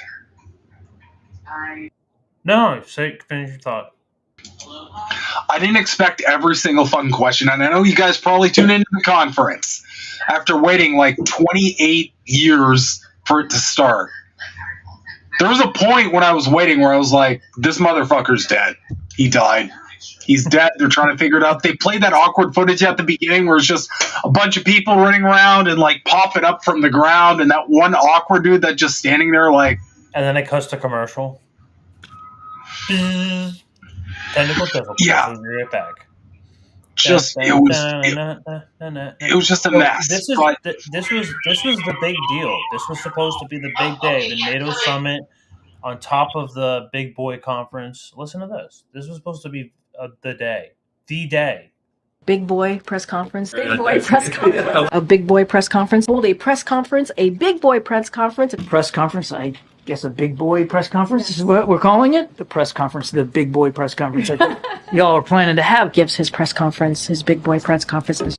Big boy press conference. Big boy press conference. A big boy press conference. Hold a press conference. A big boy press conference. Press conference. I guess a big boy press conference is what we're calling it. The press conference. The big boy press conference. Y'all are planning to have. Gives his press conference. His big boy press conference. Big boy. They really are infantilizing the fuck out of him. Holy shit.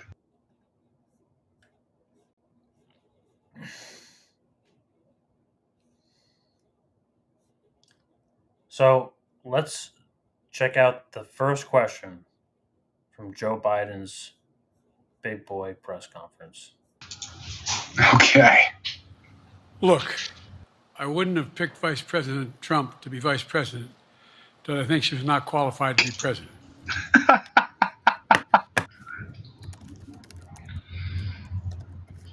Yeah, just look it up. A bunch of memes, but I want to hear the whole thing, and we're gonna watch that too.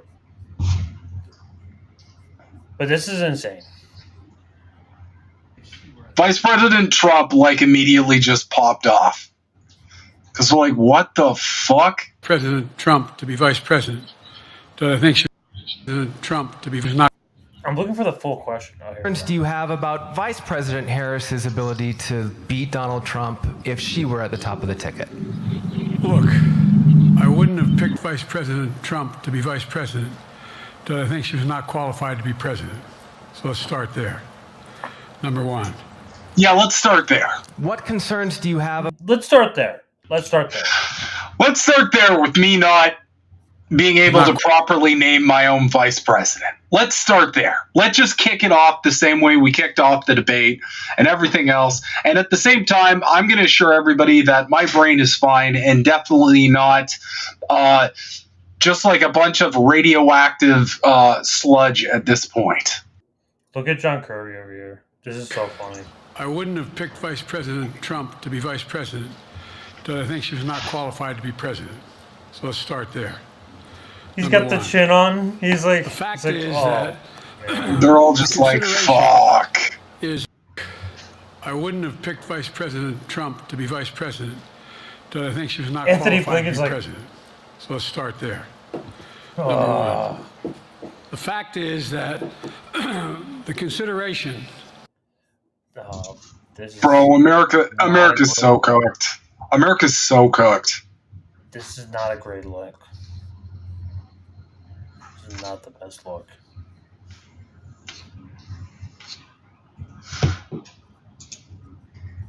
This is just sad. Sad for the whole family. Terrible. That is indeed one ugly row of warmongering monsters, Cookies.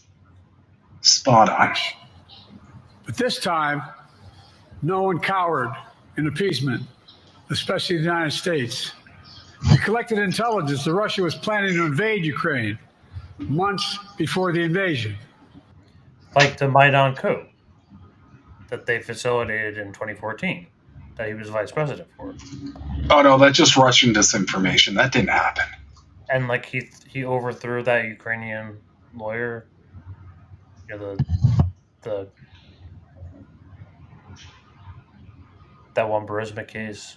I mean, you got to put all the pieces together here. Of course you knew in advance, buddy. Of course you did. My commander-in-chief, the chief of staff of the military, as well as the Secretary of Defense and our intelligence people. I'm following the advice of my commander-in-chief, the chief of staff of the military, as well as the Secretary of Defense and our intelligence people. I wonder what that means. I mean, I thought it was so unprecedented, Joe. Say it. I thought that was so sudden and unexpected. Oh, this is good. This is great. And we've reestablished direct contact with China after that. Remember the balloon, quote unquote, going down? And all of a sudden, things came to an end. The balloon.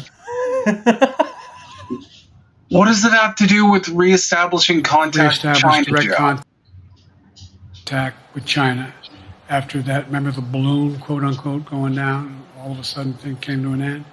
Well, we set up a new mechanism.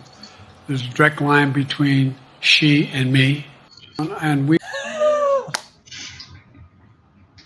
Oh my God! We're in some pretty bad territory. Yeah. Like, it's such a weird dichotomy. It almost feels like a psyop. You're seeing in real time this person's brain just completely fail. And in the same sense, you're seeing him and a bunch of loyalists tell you, the emperor is still wearing clothes. And everybody, he even lost, holy fuck, he lost Rob Reiner, for Christ's sake. Even Rob Reiner's like, we love you. I love you. I have a picture of you in my bedroom, but it's time to step down. Even his biggest loyalists are like, bro, just get the fuck out of here. Please, just go away. We don't want more Orange Man bad. And I think what deep down they mean is we don't want the whole world buzzing about Orange Man for another 4 years, because the first 4 years was so fucking annoying that everybody cheered that he lost just so they incorrectly prayed that everybody would shut the fuck up about it. Dude, I remember, oh my God. I specifically remember in the 2020 election, I was arguing with a friend about this, and I was like, it was either a friend or someone online. It was a friend, but I can't tell if it was online or in person. Yeah. I asked, they were shilling for Biden, telling me that this was going to be the next FDR because of the way he was talking about the $15 minimum wage and the healthcare and stuff like that, which never happened, and no one serious was actually listening to that anyway. But it's pretty crazy. The lengths that people will go to, at least especially liberals you encounter in real life, which happens to be the majority of the population. Some crazy shit. Yeah. We're living. I mean, we've already called out what is probably going to be the future, but holy shit, we are. I'm not going to lie. Like, they're really sticking a landing here. God damn. It's okay, guys. Just watch. I love how he's like, watch me. Watch. And it's like, bro, we're watching and we're seeing you not aware of, like, reality. That's what we're watching. Maybe it is 5D chess. Maybe he's like, watch me. VP Trump. President Putin. And we're like, right, okay. That's supposed to calm everybody. I'm not going to lie, though, I'm a little surprised. I thought they would just gaslight everybody right until the finish line of like, yeah, no, he's fine. He's super sharp. He's doing great. He's the best ever. He poops his pants only twice a day. It's real good. I thought they'd just keep going till the end. I didn't expect this turn where the whole media apparatus is like switching on him. And this is how you can tell he's a narcissist, because he's becoming more unhinged the more criticism he gets. That's a classic tell. Because normal people, they can accept criticism. They can handle it. They're like, yeah, I fucked up there. Or like, yeah, you know what? Like, that's a flaw of mine. Only narcissists get more unhinged the more criticism they get. And that's because they depend on external sources to regulate their self-esteem. They don't have anything. Normal people just have self-esteem. They just have self-worth. Narcissists don't. They depend on external validation to regulate how normal people just feel normally. That's why you're seeing him like he's spiraling down with the media spiraling down with him, because he's losing all of his sources of like positive affirmation. Well, he was baby in my opinion. Presidency.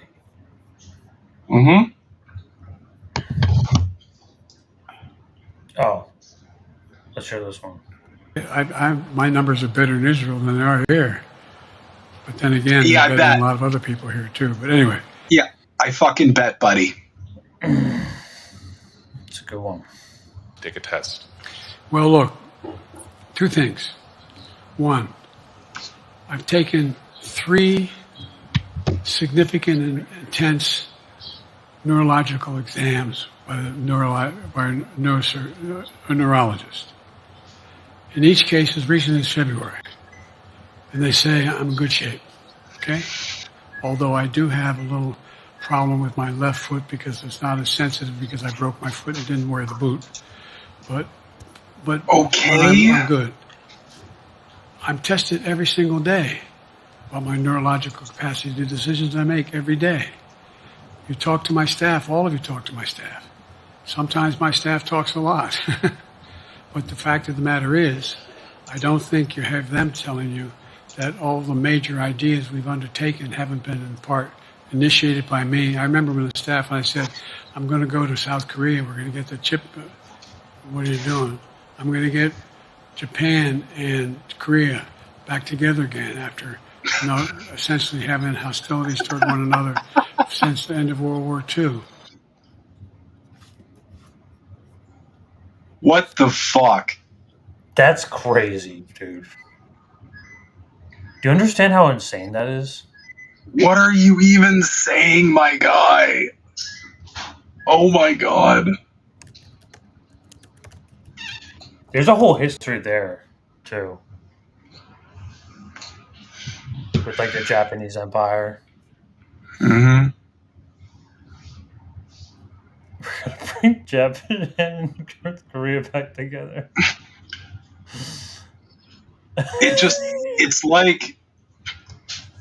It's like one of those machines with the claw. It's just Joe Biden's brain. It's like, it's just random thoughts in those little things. You don't know what thought it is. And then you just bring the claw down. It brings up a thought. And it just like, Japan, North Korea back together.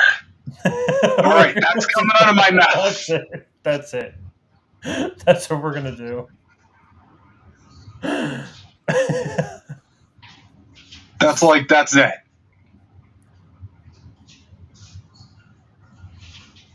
All right, anyway. We're coming up to 2 hours.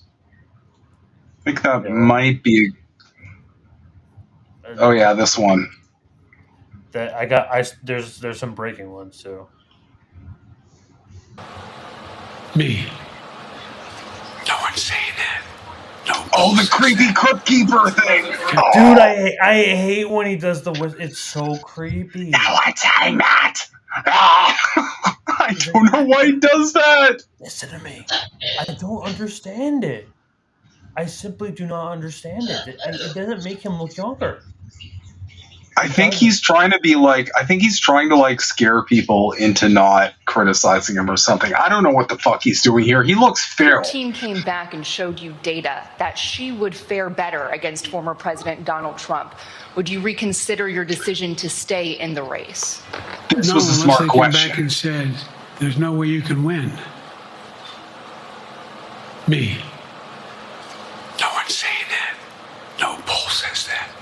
Mr. President, Thank you. this ends tonight's press conference. And then just end it.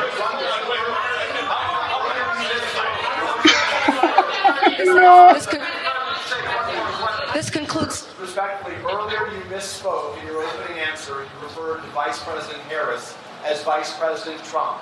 Right now, Donald Trump is using that to mock your age and your memory. How do you combat that criticism from tonight? Listen to him. This concludes tonight's press conference. Thank you, everybody. Thanks, everybody. Listen to Your him. team came back and showed you data that she would fare better against former President Donald Trump.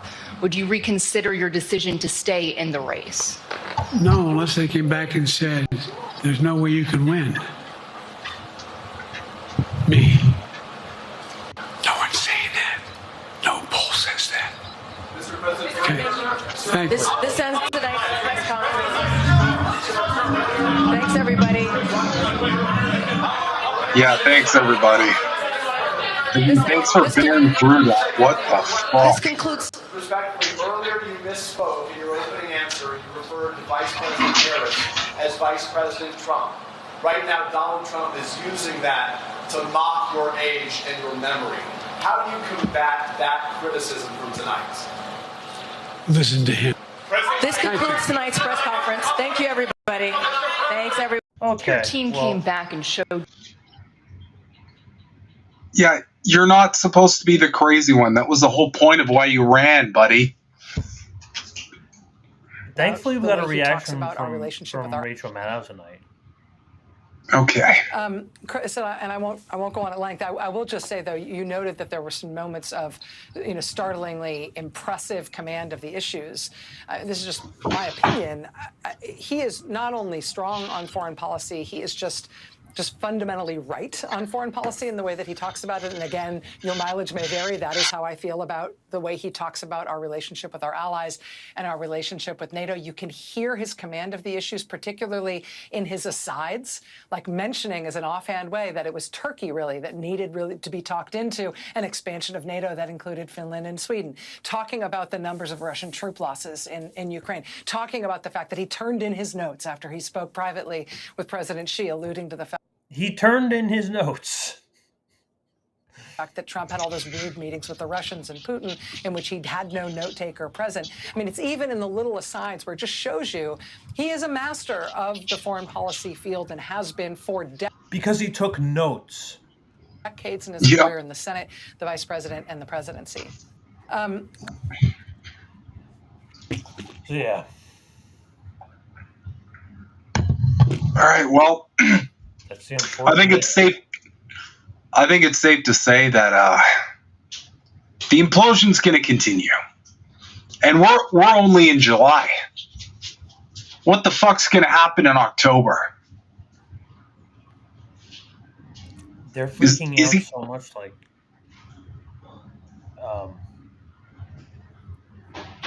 here we have a Parkinson's doctor. The real condition of Biden is he has a Parkinson's.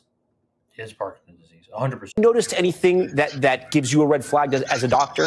Oh yeah, I see him 20 times a day in clinic. I mean, it's ironic because he has just such classic features of neurodegeneration. I mean, word finding difficulties, and that's not, oh, I couldn't find the word. That's from degeneration of the word retrieval area. He's also overcome stuttering, though. Could that be part of that too? No, this is not a palatal issue or a speech discrepancy, which is very different from a lemino dysfunction, actual word retrieval, where you pick a similar question or talk around the issue, plus the rigidity, monotone voice. Wait, go back to that, the rigidity. What do you mean? Rigidity, loss of arm swing, standing up lordotically. You notice when he turns, it's kind of end block turning. It's not a quick turn. So that's one of the hallmarks of Parkinsonism is rigidity and bradykinesia, slow movement. And he has that hallmark, especially with the low voice that said was a cold, hypophonia. A small monotone voice like this over time is a hallmark of Parkinsonism. I could have diagnosed him from across the mall. Here are some of the symptoms from Parkinson's. We just had him up there on the screen. If we can put him back. What about the movement? Some people have pointed out the way he walks. Sometimes it's not very fast, small steps. Is that something that is common in people who are battling a disease like Parkinson's? Yeah, it's a hallmark. Shuffling gait, we call that, so little steps.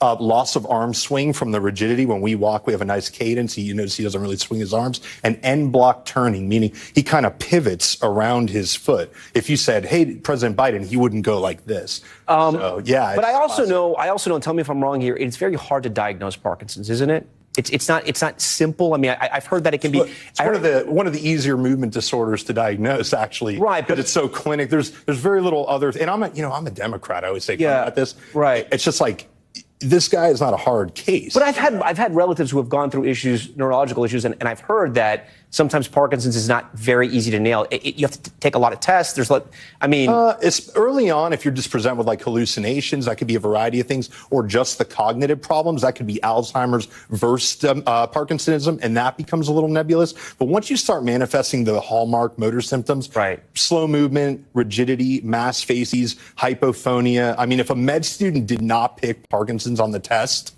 they'd be remediated. So let me ask you, you're a Democrat, you're a doctor. You sound like you're frustrated with what the White House is saying. Yeah. Why? Well, because, I'm an American before everything. And I look at it and say, when I used to see Russia, Soviet Union, North Korea, when they just make outrageous things, like when North Korea can't keep the lights on and they say, oh, it was some faulty power thing. I kind of hate that kind of stuff. Well, they had 4 years. My own party had 4 years to find, this was a wreck in slow motion. And they had 4 years to find out of 350 Americans, one person that could take the place. And here we are the day before school trying to do the homework and replace a guy who's got a neurodegenerative disease. Dr. Pitt.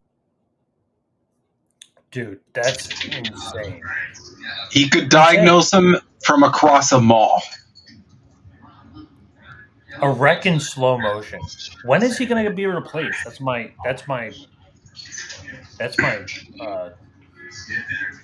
I feel like he'll be replaced pretty soon. This whole I'm going to be defiant and ignore reality. Well, yes. Before the convention or after the convention? Probably during the convention. I feel like that's going to be the big okay, we're moving in a different direction thing. If he even makes it that long, maybe the heart attack gun will come. We're not sure, but yeah, it's going to be interesting times for sure. But yeah, he's definitely not gonna. He's not running all the way to November. Absolutely not. What's surprising me the most is that the biggest defenders of the dementia cook are like the 2016 Bernie-crats. Yeah. This is David Pakman. Listen to carefully what he's saying here. If President Biden has Parkinson's, so what? It makes no difference to me. It would do nothing to dissuade me from voting for him.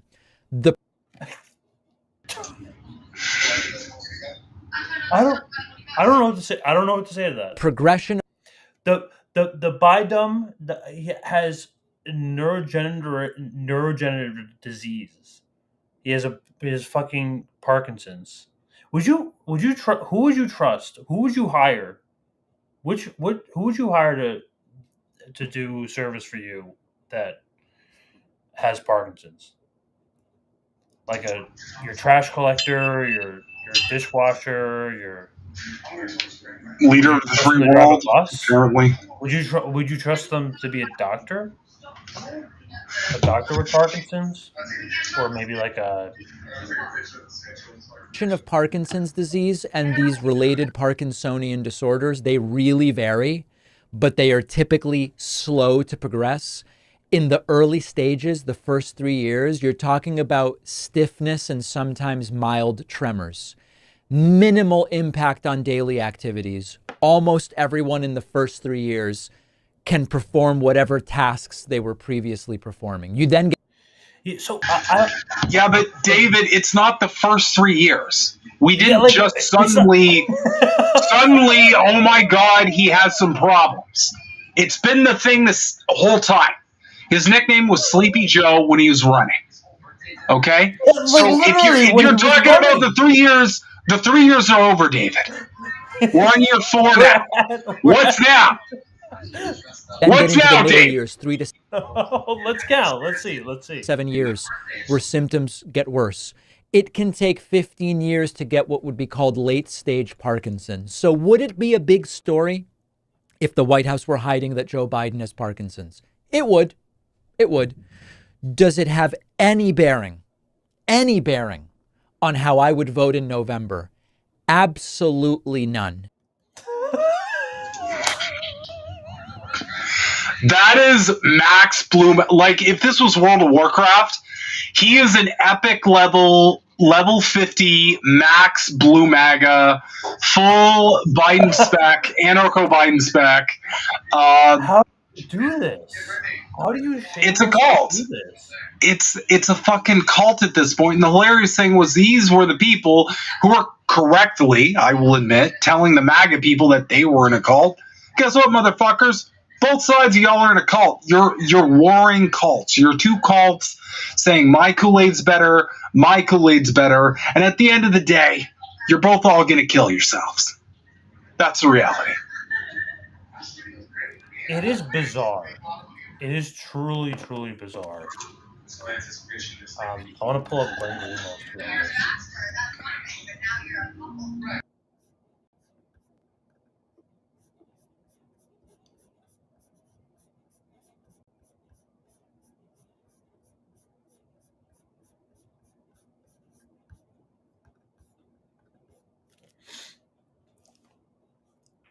There's been a lot made over who would support Trump no matter what. But if you don't see that Dem partisans are at least fanatically and blindly supportive, it's because you don't want to see it. The resistance was structured as a cult, and it has grown as one. Slow to progress. So, that's the words of Glenn. And what's crazy is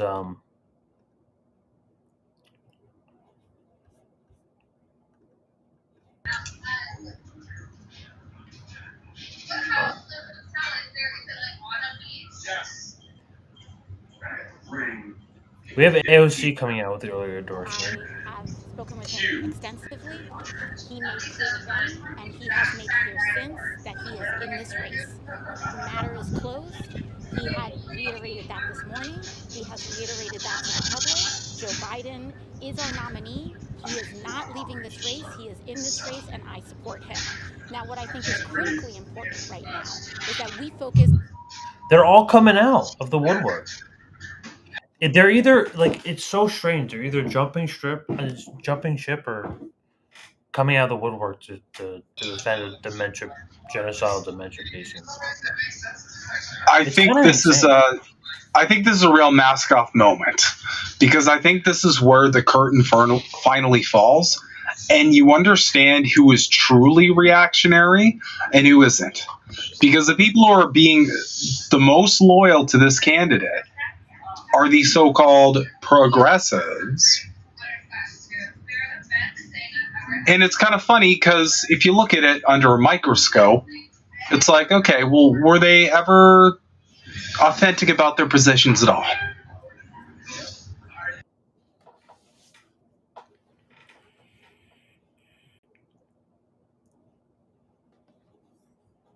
what do you think of this? So, like, this is. Shout out to Savvy. Yeah, for posting this. I was not aware of this. I don't really pay attention to PSA, but it's over her her support over Palestine, and her, like, dealing with, like, Jewish leaders and stuff like that. She's completely cooked. Completely cooked. It's kind of crazy to watch. Yeah, I mean, like we say, all lies will be revealed in 2024, and we're seeing a great expose. All of the frauds and charlatans that we all may have or may have not been fooled in the past. All the smoke's clearing. Now they're allowed to tell the truth about 2020, by the way. And I've said this over and over again. Joe Biden was not picked in 2020 because he was the only person who could beat Trump. He was picked because he was the only person that could beat Bernie Sanders, rightly or wrongly. And by the way, for the Sanders fans out there, I'm not judging, but that conclusion was made. Okay. Oh my gosh. Coming out of Nevada, Bernie Sanders is going to be the nominee. And people, just like they are now, back then said, yeah, I don't think that's going to work. So they were looking for an alternative. And tip of the hat to Joe Biden, he had the record. 8 great years as vice president. And I've said this over and over again. And then the Iowa shit happened. Obama got the fall. They got Buttigieg, Warren. They got all of them to drop out. And suddenly they're allowed to say it now. They're allowed to say, like, Biden was. There's a whole book on it. How Biden was basically handed this presidency today. It was like his last dying wish. Like this presidency for Joe Biden. And let's get this straight. This Joe Biden presidency was basically like a Make-A-Wish Foundation. Like, that was his, like, that it was basically like his, like, like, I have Parkinson's. I just want to be president for one term. He said that he was going to run for only one term. Yeah, well, that was a lie, like everything else. Yeah.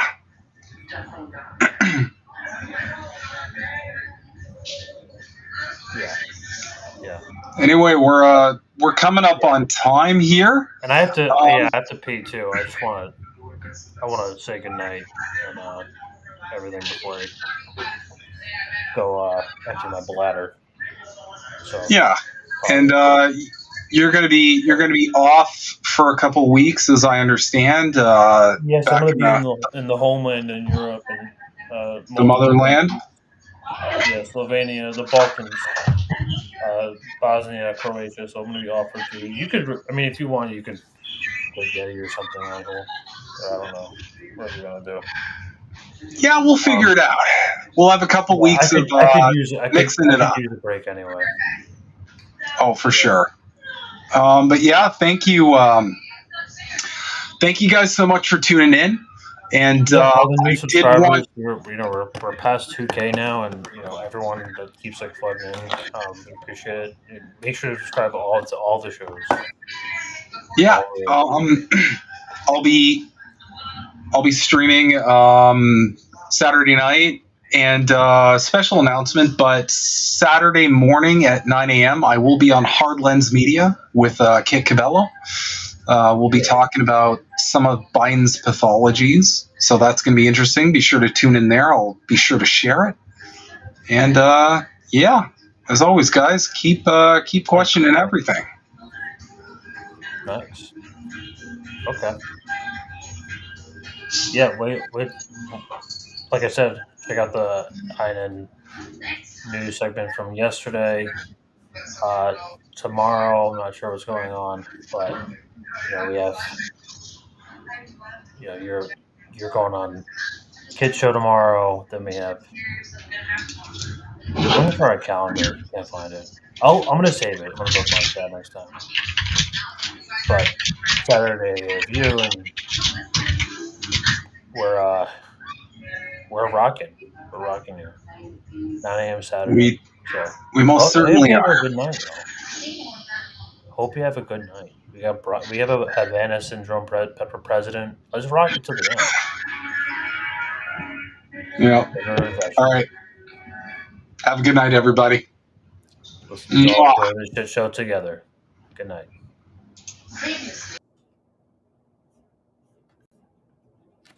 Oops. Dude.